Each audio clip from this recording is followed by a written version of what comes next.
Assalamualaikum warahmatullahi wabarakatuh. Sahabat-sahabat semua, kali ini kita mengkaji tentang kapitalisme. Kapitalisme menarik untuk dikaji karena sering terjadi perdebatan di antara kita, terutama masyarakat ketika bersentuhan dengan material, ketika bersentuhan dengan produksi, ketika bersentuhan dengan pasar, atau bahkan dengan perilaku masyarakat itu sendiri. Kapitalisme saya kira seperti yang lainnya memiliki nilai positif dan memiliki nilai negatif. Nah, tugas kita sahabat-sahabat semua kali ini melihat bagaimana kapitalisme itu sangat lekat di masyarakat. Karena tentunya ada konsep yang menarik yang diawali oleh Adam Smith. Beliau termasuk pemikir atau pemula di dalam konsep kapitalisme. Nah, sahabat-sahabat semua, apa itu kapitalisme? Kapitalisme adalah sebuah sistem ekonomi. Sistem ekonomi yang kemudian dikembangkan oleh Karl Marx, ya. Ada orang yang mengenalnya bahwa kapitalisme itu lebih dekat ke Karl Marx, ada yang mengatakan ke Adam Smith. Nah, selanjutnya selain sistem ekonomi, apa yang menjadi ciri lain dari kapitalisme itu? Yaitu kepemilikan individu atau kepemilikan swasta. Ada apa lagi sesungguhnya dalam kapitalisme sehingga menarik untuk dibahas, karena di sana ada kebebasan penuh untuk individu untuk melakukan kegiatan ekonomi, untuk memiliki alat-alat produksi. Nah, yang paling menarik sesungguhnya dalam kapitalisme adalah mendapatkan keuntungan yang sebesar-besarnya. Jadi mendapatkan keuntungan mungkin sudah biasa bagi kita, tapi mendapatkan keuntungan sebesar-besarnya itu yang menjadi persoalan kemudian. Adam Smith dalam bukunya The Wealth of Nations mengatakan bahwa kapitalisme merupakan sistem kesejahteraan masyarakat yang tidak boleh ada campur tangan pemerintah. Nah, ini kan menarik sebenarnya kalau kita lihat core-nya itu adalah kesejahteraan masyarakat. Kemudian tidak diperkenanan pemerintah ikut campur tangan. Ini menarik untuk kita kaji diksi ini, karena kendala hari ini di kita dirasakan betul bahwa aspek pemerintahan itu kadangkala membuat prosedur menjadi panjang. Orang ingin kreatif, ingin inovatif, justru terkendalanya bukan pada ranah inovasi dan kreativitasnya, justru pada tataran prosedurnya. Nah, di sini mungkin bisa kita ambil nilai positifnya bahwa ada nilai-nilai yang kemudian bisa dibangun untuk kita kembangkan lagi agar lebih memberikan kesejahteraan kepada masyarakat. Nah, namun di sisi lain juga ketika pemerintah tidak campur tangan, justru yang akan terjadi adalah kekacauan bisnis juga, terutama kekacauan yang berhubungan dengan sumber daya manusia. Orang sering mengatakan dengan pekerjanya. Kemudian akan ada kendala juga di wilayah persaingannya, karena kita bisa merasakan persaingan tanpa diatur yang akan terjadi justru adalah persaingan tidak sehat. Nah, mereka yang sudah menjadi pemimpin pasar, pemodal besar, justru akan merusak pasar. Nah, itu dari sisi harga tadi kan. Nah, jadi SDM-nya bisa berubah, harga bisa berubah. Harga itu berhubungan dengan pesaing. Tetapi begitu juga konsumen. Ketika di lapangan tidak ada, ngasih harga semaunya kan merepotkan juga. Dan ini betul-betul tujuan dari kapitalis untuk mendapatkan keuntungan sebesar-besarnya terjadi. Nah, ini peran pemerintah ada di situ. Hanya memang meminimalisir prosedur birokrasi yang dibutuhkan. Bagaimana jika one stop service itu betul-betul terjadi dalam hitungan atau kurun waktu tertentu. Contoh, dalam 1 jam proses prosedur terjadi. Siapa yang membuat? Kita, tapi yang mengenter juga kita. Nah, tugas pemerintah lebih pada tataran regulasi, tetapi bukan yang menjalankan regulasi itu sendiri. Yang menjalankan adalah individu. Ini salah satu pemikiran yang coba dikembangkan oleh sahabat-sahabat semua agar menemukan konsep terbaik. Kemudian ada juga Karl Marx. Karl Marx mendefinisikan bahwa harga atau pasar ditentukan oleh pemilik modal untuk mendapatkan keuntungan sebesar-besarnya, termasuk mulai dari cara produksi, distribusi, pasar, dan lain sebagainya. Ini Karl Marx. Kemudian Weber, ya, Weber menyatakan bahwa kapitalisme merupakan sistem ekonomi pasar yang menghasilkan laba dari kegiatan ekonomi yang diserahkan sepenuhnya kepada pasar. Ini Weber menyatakan seperti itu.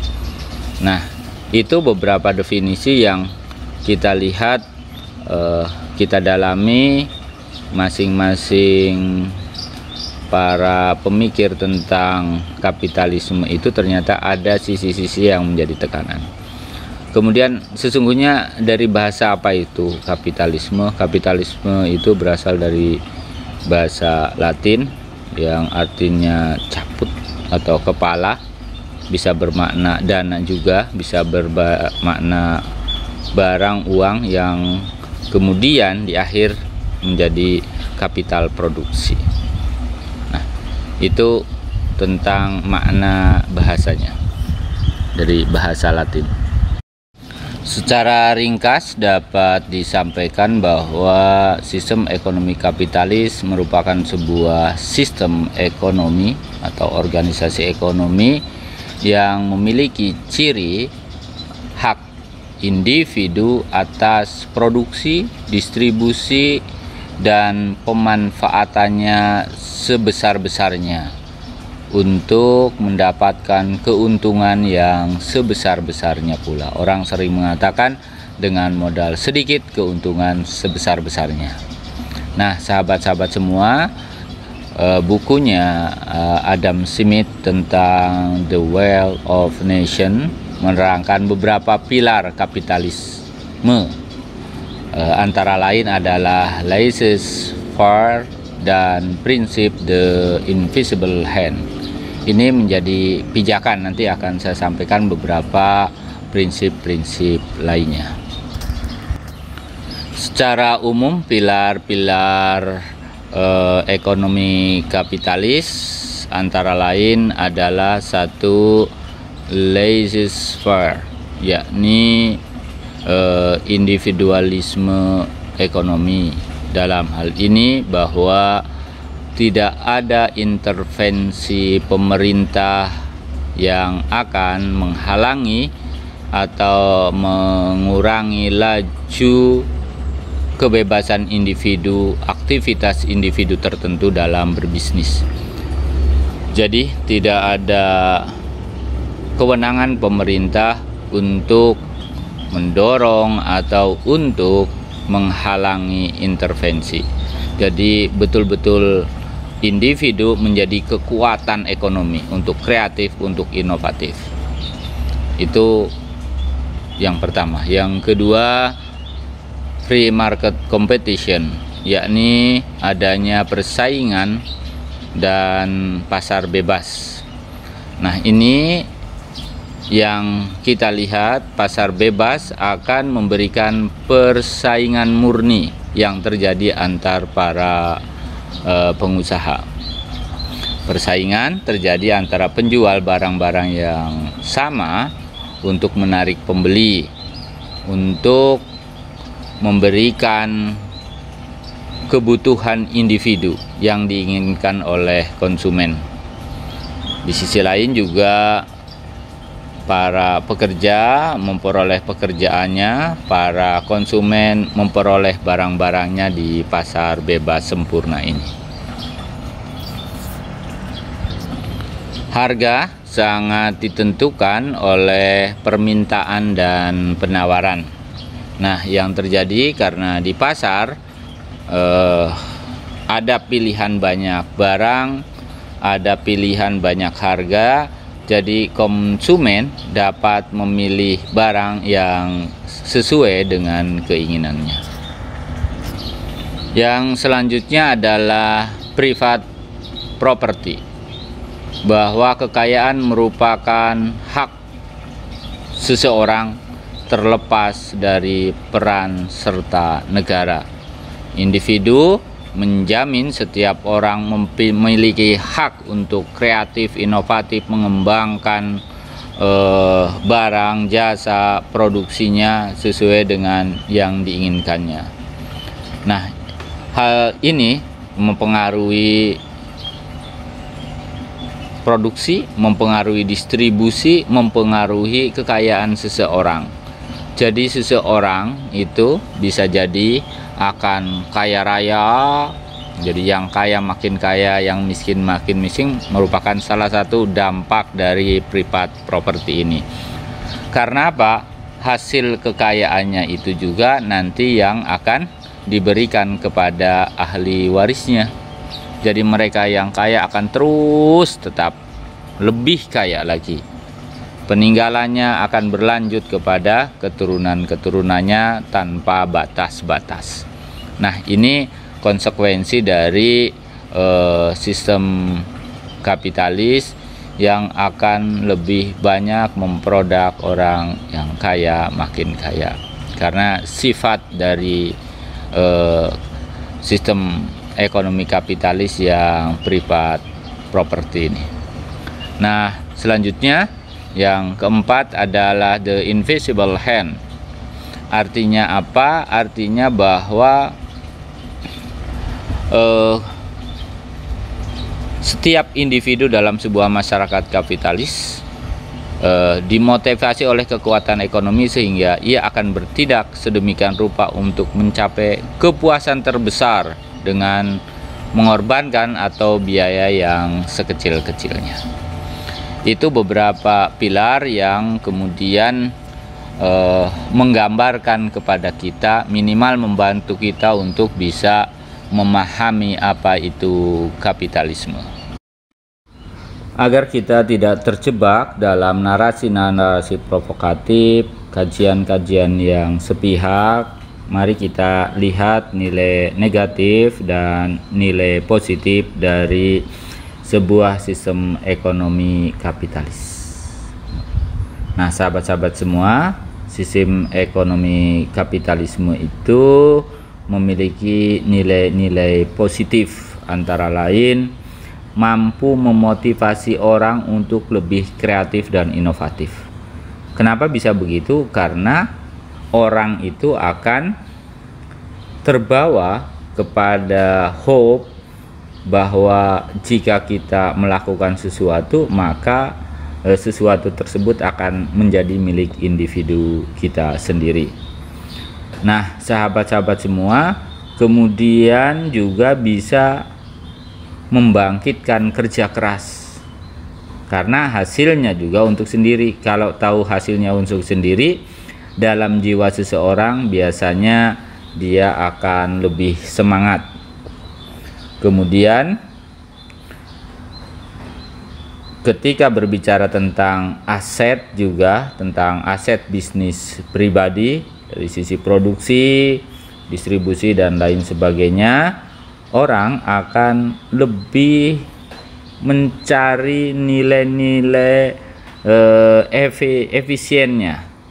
Karena apa? Karena aset itu diharapkan bisa produktif. Tidak ada aset yang didiamkan. Nah, kelebihan yang selanjutnya adalah profit. melakukan sesuatu pasti akan mendapatkan profit atau nilai lebih dari sebuah kegiatan. Kemudian penjual dapat menentukan nilainya.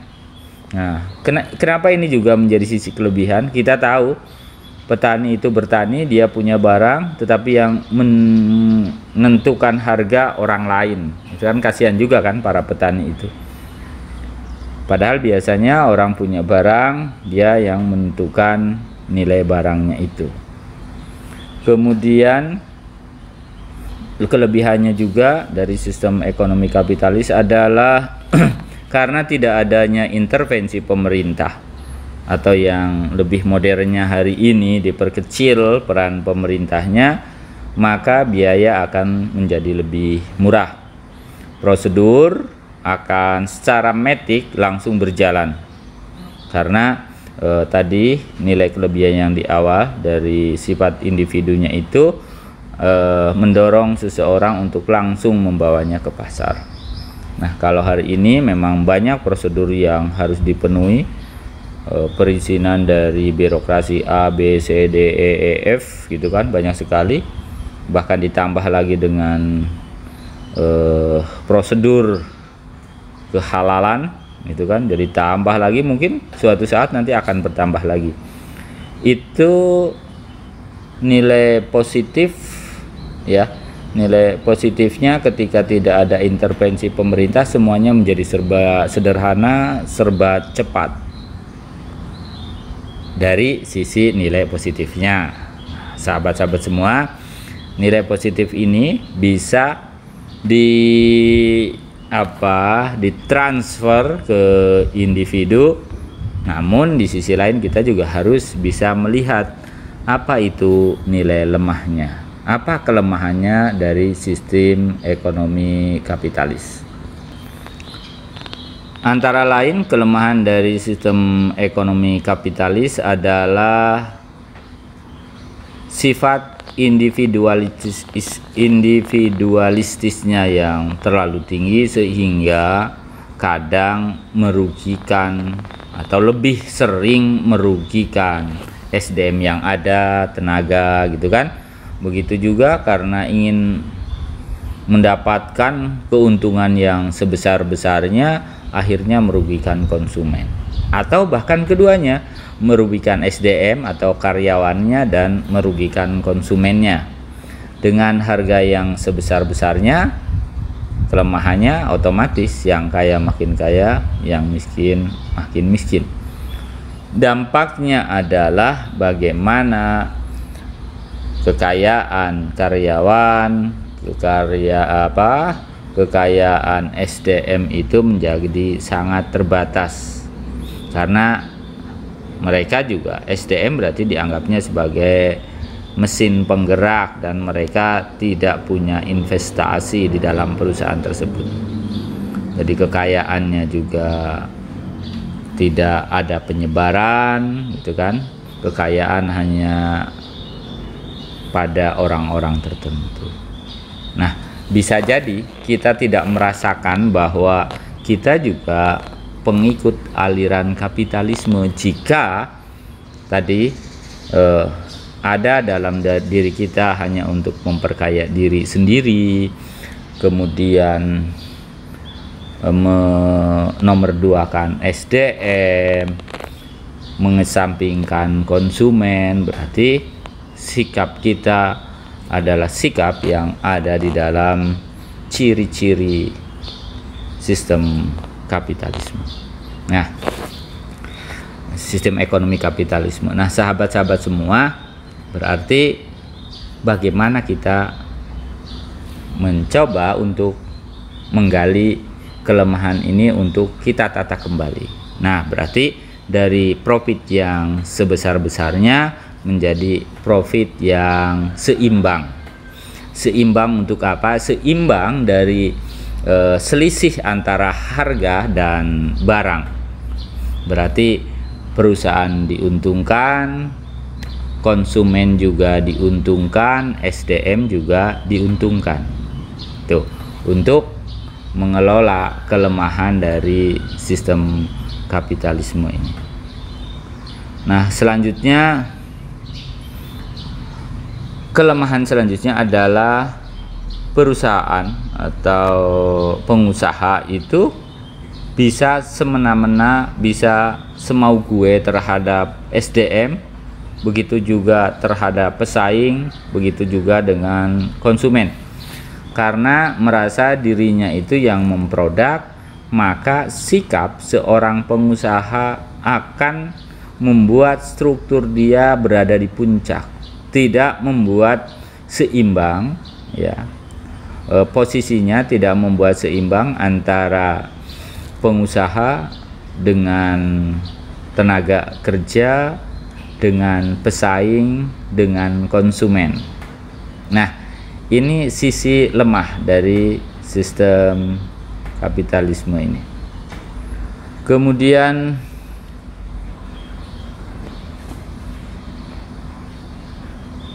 pemilikan modal hanya pada pengusaha. Jadi seharusnya SDM juga ada peran serta dalam kepemilikan modal dalam perusahaan tersebut, sehingga ada porsi tadi yang disampaikan di awal, ada porsi yang setara antara pengusaha, pekerja, pesaing, dan konsumen. Tuh. Selanjutnya, pasar menjadi tidak sehat juga, ya. Karena tidak ada regulasi, tidak ada aturan. Jadi justru yang terjadi adalah persaingan tidak sehat di pasar itu. Siapa yang lebih kuat, dia yang akan berkuasa. Tapi hampir di semua, harus kita sadari, hampir semua sistem itu ini hari ini kita tampak bahwa yang kuat yang akan berkuasa, yang memiliki modal yang akan berkuasa, yang punya modal yang akan mengatur aturan, walaupun itu ada di kekuasaannya ada di pemerintahan. Itu pengaruh dari kelemahan sistem kapitalisme. Kita tinggal melihat, membaca, kemudian menganalisis. Nah, namun perlu difahami oleh kita bahwa seburuk apapun sistem, jika sumber daya manusianya, individunya itu memiliki niat baik untuk mensejahterakan masyarakat, maka sesungguhnya akan bisa mensejahterakan masyarakat. Begitu pula sebaik apapun sistem, ya, sebaik apapun sistem, jika SDM-nya tidak baik, maka sistem hanya sebagai sebuah sistem hanya sebagai alat komunikasi, sistem hanya sebagai alat diplomasi, tapi yang terjadi sangat jauh dari kemampuan untuk mensejahterakan masyarakat. Nah, itu sahabat-sahabat semua, tugas kita adalah membangun bagaimana sebuah sistem yang baik untuk dilaksanakan lebih baik, bagaimana sebuah sistem yang buruk untuk diadopsi, untuk dikembangkan, untuk diberi tambahan wawasan dan cara baru, sehingga kita akan menemukan SDM yang baik, sistem yang baik untuk menemukan kesejahteraan bersama. Itu untuk kajian kali ini, dan saya kira masih debatable. Yang terpenting buat kita memahami bahwa dari kajian hari ini kita menemukan sisi lemah dari sebuah sistem, kita menemukan sisi lebih dari sebuah sistem, bagaimana sistem itu bisa oleh generasi muda disempurnakan untuk menemukan sebuah konsep yang terbaik bagi umat. Ada beberapa tawaran konsep juga yang disampaikan oleh Ibnu Khaldun, terutama tentang harga, ya. Jika pasar diserahkan sepenuhnya kepada individu untuk menentukan harga. Namun kalau kita melihat pandangannya Ibnu Khaldun bahwa harga pasar, harga yang ada di pasar itu sangat dipengaruhi oleh jumlah permintaan dan penawaran. Nah, ini yang disampaikan oleh Ibnu Khaldun. Kemudian Ibnu Khaldun juga menyampaikan tentang bagaimana sebuah distribusi itu bisa baik adalah jika dalam unsur tersebut dalam perhitungannya ada unsur gaji, ada unsur laba, dan ada unsur pajak. Ketika bicara pajak berarti sesungguhnya hakikatnya bahwa peran serta pemerintah dalam hal ini ada, karena unsur pajak otomatis akan mengatur tentang nilai-nilai yang harus dipenuhi untuk terpenuhinya kewajiban atas pajak. Nah, dari sedikit kajian pemikiran Ibnu Khaldun ini, kita bisa melakukan kolaborasi bahwa untuk menemukan nilai-nilai keadilan berarti ada dua pesan, yaitu pesan bagaimana pasar dan bagaimana pemerintah bisa menjaga distribusi itu berjalan dengan baik. Kemudian satu kajian lagi dari Imam Ghazali, beliau dalam sistem ekonomi melakukan pendekatannya lebih pada pola tasawuf. Artinya ketika bicara tasawuf adalah bagaimana individu itu dalam sikapnya dipengaruhi oleh nilai-nilai Qur'ani, nilai-nilai Rasul, nilai-nilai kebaikan, nilai-nilai kemaslahatan. Nah, dari sikap individu tersebut, ketika bicara tentang pasar, Imam Ghazali lebih menekankan pada keuntungan yang wajar. Karena apa? Salah satunya yang dilarang oleh Imam Ghazali adalah menimbun. Karena menimbun akan menguntungkan sebesar-besarnya untuk diri sendiri, bukan untuk bersama. Yang ditekankan oleh Imam Ghazali adalah ketika bicara pasar berarti bicara tentang bagaimana sebuah sistem bisa berjalan namun dapat memberikan keuntungan bersama. Dari pola individunya yang ada di dalam sistem kapitalisme, kemudian kita lihat aspek tasawuf, sebenarnya pola keindividuannya ada nilai-nilai kesamaan, nilai-nilai perbedaannya adalah pada aspek kemaslahatannya. Imam Ghazali lebih menekankan kepada besarnya kemaslahatan bersama, keuntungan bersama. Tidak ada etika yang dilanggar, memberikan kepuasan bersama. Ya, kalau konsep Imam Ghazali dengan konsep tasawufnya. Jadi yang dilihat bukan definisi tasawufnya, tetapi peran individunya dalam rangka untuk mencapai tujuan. Nah, peran serta pemerintah itu dalam pandangan Al-Ghazali itu dalam rangka untuk memberikan kemakmuran.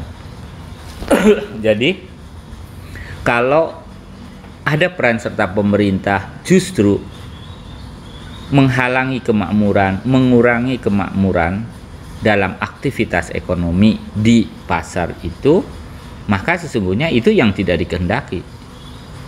Apa yang dikehendaki, apa yang dilakukan oleh pemerintah harus mendekati kepada nilai-nilai keadilan, nilai-nilai kedamaian, nilai-nilai keamanan, dan nilai-nilai stabilitas. Ini konsep yang ditawarkan oleh Imam Ghazali. Jadi peran sertanya pemerintah, ikut campurnya pemerintah di pasar adalah dalam rangka untuk menumbuhkan semangat yang berkeadilan, semangat yang berkemakmuran, membangun stabilitas, membangun kedamaian, yang pada titik akhirnya peran serta pemerintah adalah untuk kemakmuran masyarakat. Nah, ini harus ditekankan oleh kita. Itu kajian kali ini. Silahkan melihat beberapa aspek yang bisa kita diskusikan, kemudian kita kembangkan, dan semoga bermanfaat untuk kita semua. Kurang lebihnya mohon maaf. Wassalamualaikum warahmatullahi wabarakatuh.